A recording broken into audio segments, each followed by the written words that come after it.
হাসিনা সরকার বিগত 15 দিনে অসংখ্য কাজ করে গেছেন। পার্বত্য চট্টগ্রামে যে চুক্তির মধ্য দিয়ে অসংখ্য সন্ত্রাসী জন্ম দিয়ে গেছেন, ওই কাজটি মনে হয় এই সরকারের কাছে একটি ভালো কাজ, যার কারণে এদিকে কখনো একটিও চান না। প্রমাণ গত কয়েকদিন আগে দিঘিনালার ঘটনা ঘটেছে। আমরা যে ব্যানারের যে লাশটা দেখেছি বন্ধুরা, আপনি দেখেন যে বিভৎস চেহারা। তার অপরাধ হলো উনি চাঁদা দেননি, উনি চাঁদা দিতে অস্বীকার করেছেন, তার জন্য তাকে জীবন দিতে হয়েছে। এটা সহজ কথা। চাঁদা দিতে অস্বীকার করাতে তাতে জীবন দিতে হয়েছে। এরকম অসংখ্য মানুষ জীবন দিয়েছে বিগত দিনগুলোতে।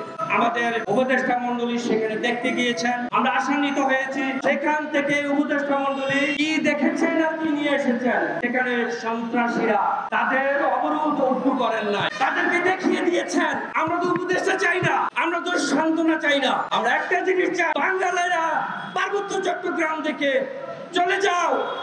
এটাই হলো তাদের মেসেজ। তোমরা যত ষড়যন্ত্র করো না কেন, ওই ভারতের ষড়যন্ত্র করো। এই পার্বত্য চট্টগ্রাম বাংলাদেশের অত্যন্ত গুরুত্বপূর্ণ একটি জায়গা।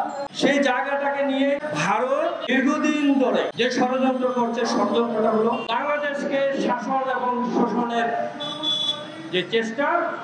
পার্বত্য চট্টগ্রামকে কন্ট্রোল করতে পারলে ভারত সফল হয়। পার্বত্য চট্টগ্রাম তার কবজায় রেখে বাংলাদেশকে শোষণ করবে, সেই প্রেক্ষাপটকে সামনে রেখে অজস্র অস্ত্র পার্বত্য চট্টগ্রামকে সন্ত্রাসীদের মাঝে বিলিয়ে দিয়েছে। আমরা সন্ত্রাসী বলছি, কাকে সন্ত্রাসী বলছে? একমাত্র সেনাবাহিনীর হাতে অস্ত্র থাকবে, স্বাধীনতা রক্ষা করবে, সার্বভৌমত্ব রক্ষা করবে যারা বাংলাদেশি প্রশাসন, তাদের হাতে অস্ত্র থাকবে নিরাপত্তার স্বার্থে। এটাই তো স্বাভাবিক।